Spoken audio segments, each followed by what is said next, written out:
Hey guys, welcome back to the new video.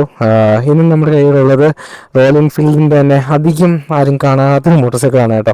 ഇത് ഭയങ്കര limited ആയിട്ട് ഇറങ്ങിയിട്ടുള്ളൂ. ഇത് ആദ്യം ലിമിറ്റഡ് എഡിഷൻ ആയിട്ടായിരുന്നു ഇറങ്ങിയത്. പിന്നീട് കസ്റ്റമേഴ്സിന് എല്ലാവർക്കും വാങ്ങിക്കാൻ തരത്തിലായി.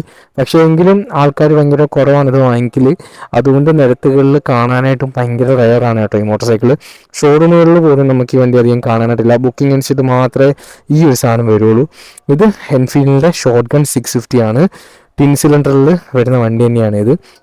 അപ്പോൾ ഇതിനെക്കുറിച്ച് ജസ്റ്റ് ഒരു ബാക്ക്ഗ്രൗണ്ട് റിവ്യൂ ആയിരിക്കും നിങ്ങൾ ഈ വീഡിയോയിലൂടെ കാണാനായിട്ട് പോകുന്നത്. അപ്പോൾ നമ്മുടെ ചാനൽ ആദ്യമായിട്ട് കാണുന്നവരാണെന്നുണ്ടെങ്കിൽ ഒന്ന് സബ്സ്ക്രൈബ് ചെയ്യുക. ഈ വീഡിയോ ഇഷ്ടപ്പെട്ടു കഴിഞ്ഞാൽ നിങ്ങളുടെ കൂട്ടുകാർക്ക് ഇത് അയച്ചു കൊടുക്കുക.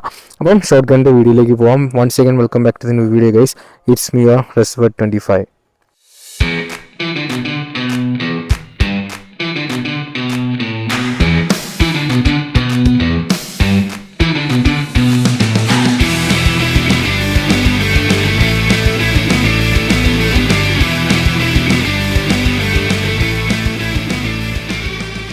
അപ്പോൾ നമ്മൾ പറഞ്ഞല്ലോ ഇത് എൻഫീൽഡിൻ്റെ ഒരു കസ്റ്റം മോട്ടോർ സൈക്കിളാണ് കേട്ടോ. ഷോർട്ട് ഗൺ 650 എന്ന് പറഞ്ഞാൽ എന്ന് വെച്ചാൽ എൻഫീൽഡിൻ്റെ നമ്മുടെ സൂപ്പർ മെറ്റിയോറിൻ്റെ അതേ ഒരു പ്ലാറ്റ്ഫോമിലാണ് ഇത് വന്നേക്കുന്നത്. പക്ഷേ സൂപ്പർ മെറ്റിയോർ ഒരു ക്രൂയിസർ ആണെന്നുണ്ടെങ്കിൽ ഇത് ഒരു റോഡ്സ്റ്റർ കാറ്റഗറിയിൽ വന്ന വണ്ടിയാണ്. അത്രയും തന്നെ വലിപ്പമുണ്ട് വണ്ടിക്ക്. ബാക്കിൽ നിങ്ങൾക്ക് നോക്കുകയാണെങ്കിൽ ഒരു 150-70 ടയേഴ്സ് കാണാം. 17 ഇഞ്ച് വീൽസാണ് വന്നേക്കുന്നത്. ഫ്രണ്ടിൽ വരുമ്പോഴത്തേന് 190 18 ഇഞ്ച് വീൽസ് കാണാം. പിന്നെ ഇതിനകത്ത് കുറച്ച് കസ്റ്റം വർക്കുകളൊക്കെ ചെയ്തിട്ടുണ്ട് കേട്ടോ. ഒരു വിൻഷീൽഡ് ചെറുതായിട്ട് കൊടുത്തിട്ടുണ്ട്. അങ്ങനെ കുറച്ച് കാര്യങ്ങളുണ്ട്. തന്നെയല്ല ഇതൊരു കസ്റ്റം വണ്ടിയാണെന്ന് പറയാൻ കാരണം ഇതിൻ്റെ എല്ലായിടത്തും ഒരു കസ്റ്റം എലമെൻറ്റ്സ് നിങ്ങൾക്ക് കാണാനായിട്ട് പറ്റും. ഇതിൻ്റെ ഹെഡ്ലൈറ്റിലാണെങ്കിലും ഈ ഒരു ഫിനിഷിംഗ് ഒക്കെ കണ്ടില്ലേ, ഭയങ്കര പ്രീമിയം ആയിട്ടാണ് അവർ കൊടുത്തേക്കുന്നത്. ആ കട്ടിങ് ഒക്കെ ഒരു കസ്റ്റം ചെയ്തെടുത്ത വണ്ടിയുടെ കൂട്ടിയാണ് ഇവർ ചെയ്തേക്കുന്നത്. അതേപോലെ തന്നെ എഞ്ചിൻ്റെ ഈ കേസിംഗ് ആണെന്നുണ്ടെങ്കിൽ ഒരു ഗ്ലോസി ഫിനിഷിലാണ് കൊടുത്തേക്കുന്നത്. നമ്മുടെ എൻഫീൽഡിൻ്റെ നോർമൽ വണ്ടികളിലൊന്നും ഈ ഒരു സാധനം കാണാനായിട്ടില്ല. ഇപ്പം നമുക്ക് ഗോവൻ ക്ലാസിക്കിനകത്ത് 350cc ഈ ഒരു എഞ്ചിൻ്റെ ഈ ഭാഗം ഗ്ലോസി ഫിനിഷിംഗ് നിങ്ങൾക്ക് കാണാനായിട്ട് പറ്റും. ഇത് ഗ്രീൻ ഡ്രിൽ എന്ന് പറഞ്ഞൊരു കളറാണ് കേട്ടോ. ഇതിന് സ്റ്റെൻസിൽ വൈറ്റ് എന്ന് പറഞ്ഞൊരു കളറുണ്ട്. ഭയങ്കര രസമാണ് അത് കാണാനായിട്ട്. അത് ഈ ഒരു ആംബിയൻസിൽ പക്ഷേ ഇത് നല്ല രസമാണ് കാണാൻ. പക്ഷേ സ്റ്റെൻസിൽ വൈറ്റ് ആണ് എനിക്ക് ഷോർട്ട് ഗൺ സീരീസിൽ കുറച്ചും കൂടി ഇഷ്ടപ്പെട്ടൊരു കളറ്. ഭയങ്കര രസമാണ് ഈ വണ്ടി ഓടിക്കാനായിട്ട്. കാരണം നമുക്ക് വണ്ടി ഓടിക്കുമ്പോഴേക്ക് ഇത്രയും വീതിയുള്ള വണ്ടിയാണെന്ന് നമുക്ക് തോന്നിയില്ല. അതേപോലെ നമുക്ക് സിമ്പിളായിട്ട് ഈ സാധനം കൊണ്ടു നടക്കാനായിട്ട് പറ്റും കേട്ടോ. പിന്നീട് ഇതിൻ്റെ സൈലൻസർ എന്ന് പറഞ്ഞാൽ ടിൻ സിലിണ്ടർ തന്നെയാണ് വരുന്നത്. അതുകൊണ്ട് തന്നെ ഒരു ടിൻ സൈലൻസറാണ് ഇതിനകത്ത് കൊടുത്തേക്കുന്നത്. രണ്ട് സൈഡിലും നോക്കിക്കഴിഞ്ഞാൽ ഭയങ്കര വീതിയുള്ള രീതിയിൽ ഇത് കാണാനായിട്ട് പറ്റും കേട്ടോ. ഇവിടെ നോക്കി ഇങ്ങനെ വൈഡായിട്ട് നിൽക്കാം. നല്ലൊരു വൈഡ് ടയറും കൊടുത്തിട്ടുണ്ട്. ബാക്കിൽ വരുമ്പോഴത്തേനും നമ്മുടെ മെറ്റിയോണിനകത്തൊക്കെ കണ്ടുവരുന്ന അതേപോലത്തെ നമ്മുടെ ആ റൗണ്ട് ലൈറ്റ് വരും. നമ്മുടെ ഹാലജൻ ഇൻഡിക്കേറ്റേഴ്സ് വരും. സ്പ്ലിറ്റ് സീറ്റാണ് കൊടുത്തേക്കുന്നത്. ഈ സീറ്റ് നിങ്ങൾക്ക് റിമൂവ് ചെയ്യാനായിട്ട് പറ്റും. റിമൂവ് ചെയ്ത് കഴിഞ്ഞാൽ ഇവിടെ ഒരു റിയർ റാക്കായിട്ട് വേണമെങ്കിൽ ഇത് യൂസ് ചെയ്യാനായിട്ട് പറ്റും. പിന്നെ മീറ്ററൊക്കെ ഓൾമോസ്റ്റ് നമ്മുടെ എൻഫീൽഡ് വണ്ടികളിൽ കണ്ടുപോലെ തന്നെ 650 സൂപ്പർ മെറ്റിയോറിനകത്തും എല്ലാം കാണുന്ന ആ ഒരു ഫ്ലോട്ടിംഗ് ടൈപ്പ് ഡിസ്പ്ലേ ഉള്ള മീറ്ററാണ് കേട്ടോ ഇതിനകത്ത് വരുന്നത്. ഇതിനകത്ത് ജസ്റ്റ് ഒന്ന് ഓണായി കാണിച്ചു തരാം. ബേസിക് ആയിട്ടുള്ള തിങ്സും കാര്യങ്ങളൊക്കെ ഉണ്ടാവും. സ്പീഡോമീറ്റർ, ഫ്യൂൽ ഗേജ്, ഓഡോമീറ്റർ, അങ്ങനെയുള്ള കാര്യങ്ങളൊക്കെ ഉണ്ടാവും. പിന്നീട് ട്രിപ്പർ 4ഉം ഇതിനകത്ത് വരുന്നുണ്ട്. പിന്നെ ഇതിൻ്റെ സ്വിച്ച് ക്യൂബ്സ് എന്ന് വെച്ചാൽ നേരെ നമ്മുടെ അലൂമിനിയം സ്വിച്ച് ക്യൂബ്സ് ആണ് കേട്ടോ വരുന്നത്. അലൂമിനിയം സ്വിച്ച് ക്യൂബ്സും അഡ്ജസ്റ്റബിൾ ലിവേഴ്സ് എല്ലാം ഇതിനകത്ത് വരുന്നുണ്ട്. ഇതാണ് കേട്ടോ ഞാൻ പറഞ്ഞത് ഇതിൻ്റെ ഫെൻഡർ കസ്റ്റം ചെയ്തതാണിത്. ഇതിൻ്റെ ആക്സസറീസ് ആയിട്ട് നിങ്ങൾക്ക് വാങ്ങിക്കാനായിട്ട് കിട്ടും. ഫ്രണ്ടിൽ വരുമ്പോഴത്തേന് ഷോവയുടെ അപ്സൈഡ് ഡൗൺ ഫോർക്ക് തന്നെയാണ് ഇതിനകത്തും വരുന്നത്. റിയറിൽ നോർമൽ നമ്മുടെ സസ്പെൻഷനാണ് വരുന്നത്. രണ്ട് സൈഡിലുള്ള സസ്പെൻഷൻ തന്നെയാണ് ഇതിനകത്തും വരുന്നത്. പക്ഷേ ഈ വണ്ടി സസ്പെൻഷൻ വൈസ് നോക്കുകയാണെന്നുണ്ടെങ്കിൽ ഓടിക്കുന്ന സമയത്ത് നിങ്ങൾക്ക് കുറച്ച് ഹാർഡായിട്ട് തോന്നും. ഗട്ടറൊക്കെ എടുക്കാൻ നേരത്ത് സൂപ്പർ മെറ്റിയോറിൻ്റെ അത്രയും ഹാർഡല്ല, എങ്കിലും അത് വെച്ച് നോക്കുമ്പോൾ കുറച്ച് ഹാർഡാണ്. നമുക്കൊരു നോർമൽ റോഡ്സ്റ്ററൊക്കെ എടുത്തിട്ട് കളിക്കുന്ന പോലെ ഇതെടുത്തിട്ട് ഗട്ടറിനകത്തൊക്കെ ചാടി കഴിഞ്ഞാൽ ബാക്കിലാണെന്നുണ്ടെങ്കിൽ നല്ലപോലെ അറിയാനായിട്ട് പറ്റും, നമുക്കും അറിയാനായിട്ട് പറ്റും. പക്ഷേ ഭയങ്കര ഫണ്ണാണ് ഇത് ഓടിക്കാനായിട്ട്. ആ ഒരു അപ്രൈറ്റ് പൊസിഷനകത്ത് ഇരുന്നിട്ട് ഇത് കൈ കൊടുത്തു കഴിഞ്ഞാലും ത്രോട്ടിൽ റെസ്പോൺസ് ആണെങ്കിലും ഭയങ്കരമായിട്ടുണ്ട്.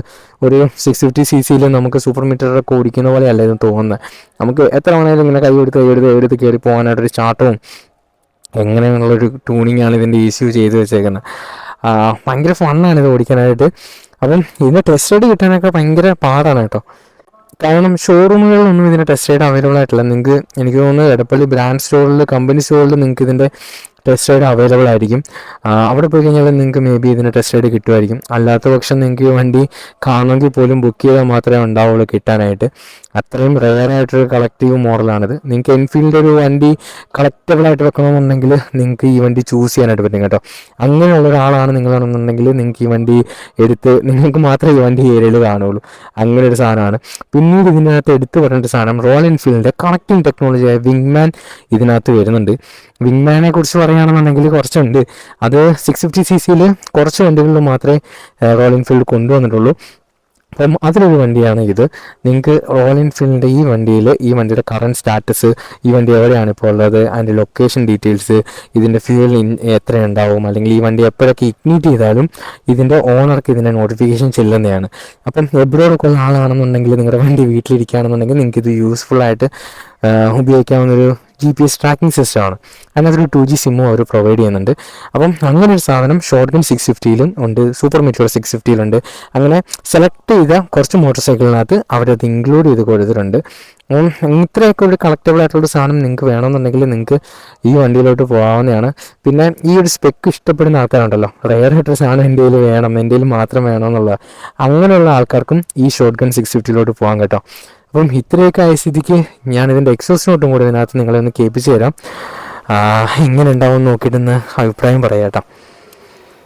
ഇഞ്ചക്ടർ ഓണാവുന്ന ആ സൗണ്ട് വരുന്നുണ്ട്. ജസ്റ്റ് നമുക്കൊന്ന് ന്യൂട്രലാക്കിയിട്ട് പുഷ് ചെയ്യാം. ഇതാണ് കേട്ടോ ഐഡിയലിൻ്റെ സൗണ്ട്.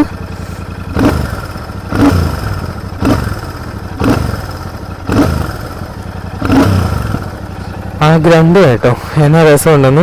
ഇതിനകത്തൊരു റെഡ് റോസ്റ്ററിൻ്റെ എക്സോസ്റ്റൊക്കെ വെച്ച് കഴിഞ്ഞാൽ ഭയങ്കര ഭീകരമായിട്ടുള്ളൊരു സൗണ്ടായിരിക്കും കേട്ടോ നിങ്ങൾക്ക് കിട്ടുന്നത്. അത് പറയാതിരിക്കാൻ വയ്യ. റെഡ് റോസ്റ്ററോ അല്ലെങ്കിൽ നിങ്ങൾക്ക് കസ്റ്റം ചെയ്യാൻ പറ്റുന്ന എക്സോസ്റ്റൊക്കെ വെച്ച് കഴിഞ്ഞാൽ ഭയങ്കരമായിട്ട് ഇത് ലൗഡ് ചെയ്യും. അത്രയ്ക്കും സൗണ്ട് പ്രൊഡ്യൂസ് ചെയ്യാൻ പറ്റുന്ന ഒരു എഞ്ചിനാണ് കേട്ടോ. ഇത് എയർ കൂൾഡ് എഞ്ചിൻ തന്നെയാണ്, ഓയിൽ കൂൾഡ് ഒന്നുമല്ല. ഇതിനകത്ത് എയർ ഓയിൽ കൂൾഡ് എന്ന് പറഞ്ഞ സിസ്റ്റമാണ് വന്നേക്കുന്നത്. നമ്മുടെ 650 പാരലൽ ടിൻസിനകത്തെല്ലാം നമ്മുടെ എൻഫീൽഡിൽ കണ്ടുവരുന്ന അതേ സിസ്റ്റം തന്നെ എയറിനെ എടുത്ത് ഓയിൽ ഇവിടെ കൂൾ ചെയ്യാനൊരു സിസ്റ്റം കൊടുത്തിട്ടുണ്ട്. അല്ലാതെ നമ്മുടെ റേഡിയേറ്റർ പോലെ വെച്ചിട്ട് തണുപ്പിക്കുന്ന സിസ്റ്റം ഒന്നും അല്ലത്, എയർ ഓയിൽ കൂൾഡ് എന്ന് പറഞ്ഞ സിസ്റ്റം തന്നെയാണ്. പിന്നെ വണ്ടി എടുക്കുമ്പോൾ നിങ്ങൾ ശ്രദ്ധിക്കേണ്ട ഒരു കാര്യം എന്ന് വെച്ചാൽ ഇതിൻ്റെ മിക്കവാറും ഈ ക്ലച്ച് കേബിളിൻ്റെ വയർ ഇവിടുന്ന് വിട്ടിട്ടായിരിക്കും ഉണ്ടാവുക. കാരണം ഇത് ഈ സൈലൻസറിനകത്ത് വന്ന് തട്ടിക്കഴിഞ്ഞ് കഴിഞ്ഞാൽ ഇത് ഇവിടെ ഉരുകിപ്പോവും. അപ്പം ഇവിടെ കേബിൾ ടൈ നിങ്ങൾ ടൈ ചെയ്തിട്ടുണ്ടോ എന്ന് കറക്റ്റായിട്ട് നോക്കുക. ഇതിൻ്റെ അകത്ത് സ്റ്റോക്കിൽ വരുന്ന ക്ലിപ്പ് പെട്ടെന്ന് വിട്ടുപോകും കേട്ടോ. അപ്പോൾ ഷോർട്ട് ഗൺ എടുക്കുന്നവർ, സൂപ്പർ മേജർ എടുക്കുന്നവർ, GT ഇൻ്റർസെപ്റ്റൊക്കെ എടുക്കുന്നവർ ഈ ഒരു കാര്യം നിങ്ങൾ മസ്റ്റായിട്ടുണ്ടോ എന്ന് ചെക്ക് ചെയ്യുക. പിന്നീട് ഇതൊക്കെയാണ് ചെറുതായിട്ടുള്ള കാര്യങ്ങൾ. ബാക്കി ഈ വണ്ടിക്കകത്ത് ശ്രദ്ധിക്കേണ്ട കാര്യമൊന്നുമില്ല. വണ്ടി എടുക്കുമ്പോഴേ ഈ ഒരു കാര്യം ശ്രദ്ധിച്ചില്ല എന്നുണ്ടെങ്കിൽ നമ്മൾ പേയ്മെൻറ്റ് കൊടുത്താൽ ഈ സാധനം മാറ്റേണ്ടി വരും. അല്ലാണ്ട് അവർ റീപ്ലേസ് ചെയ്തിരുന്നു എനിക്ക് തോന്നുന്നില്ല. ഒരു 650cc നിങ്ങൾ ഹയർ ചെയ്യാൻ നോക്കുന്നുണ്ട് എന്നുണ്ടെങ്കിൽ നിങ്ങൾക്ക് കൺസിഡർ ചെയ്യാവുന്നൊരു മോട്ടോർ സൈക്കിളാണിത് കേട്ടോ. നിങ്ങൾക്ക് ഒരു കളക്റ്റബിളായിട്ടൊക്കെ വെക്കാനായിട്ടൊക്കെ പറ്റും. നല്ലൊരു എക്സോസ്റ്റ് നോട്ടും പ്രൊവൈഡ് ചെയ്യുന്നുണ്ട്. നല്ലൊരു സീറ്റിംഗ് കംഫർട്ടും ഈ വണ്ടി തരുന്നുണ്ട്. ഇത് ഞാൻ ജസ്റ്റ് ഒന്ന് റൈഡ് ചെയ്ത് ഇതിൻ്റെ റൈഡിങ് പൊസിഷനും കൂടെ കാണിച്ചു തരാം. ജസ്റ്റ് ഒന്ന് ഇഗ്നേറ്റ് ചെയ്ത് ചെറിയ റൗണ്ട് ചെയ്തിട്ട് നമുക്ക് പോകാം കേട്ടോ. ഇതാണ് അതിൻ്റെ എക്സോസ്റ്റ് നോട്ട് വരുന്നത്.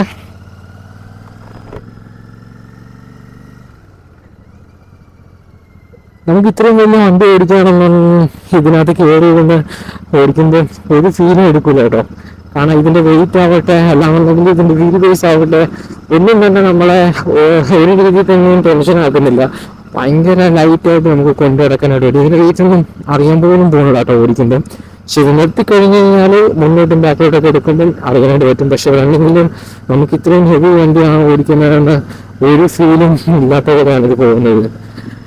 ഭയങ്കര രസമാണത്. അത്യാവശ്യം ഈ ഒരു റോഡിൽ കൂടെ സസ്പെൻഷൻ ലാമ്പ് ചെയ്യുന്നുണ്ട്. പക്ഷേ ഒരിക്കലും ഒരു അഡ്വഞ്ചറിൻ്റെ അത്രയും അല്ലെങ്കിൽ സ്ക്രാമ്പിളറിൻ്റെ അത്രയും ഈ സസ്പെൻഷൻ വർക്ക് ചെയ്യണില്ല കേട്ടോ. ഇത്തിരി ഹാർഡാണ് സസ്പെൻഷൻ സൈഡ് നോക്കുകയാണെന്നുണ്ടെങ്കിൽ. അത് സോഫ്റ്റ് ആക്കാൻ പറ്റുമോ എന്ന് അന്ന് ട്യൂൺ ചെയ്തിട്ട് നോക്കണം. അങ്ങനെ ചെയ്യാൻ പറ്റുവാണെങ്കിൽ കുറച്ചും കൂടെ നല്ലതായിരുന്നു. ഇത് ഇത്തിരി ഹാർഡായിട്ടാണ് എനിക്ക് തോന്നുന്നത്.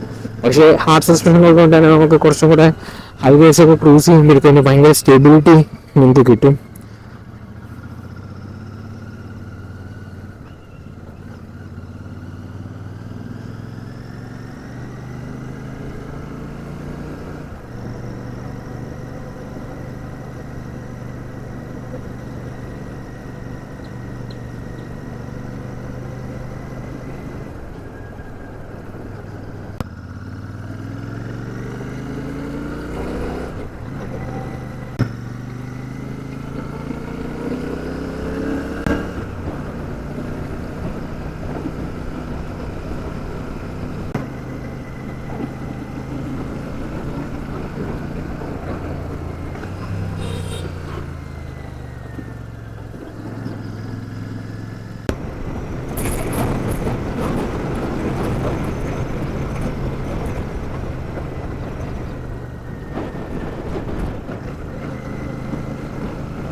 അപ്പം ഇത്രയൊക്കെ തന്നെയുള്ള ഈ ഒരു വീഡിയോ.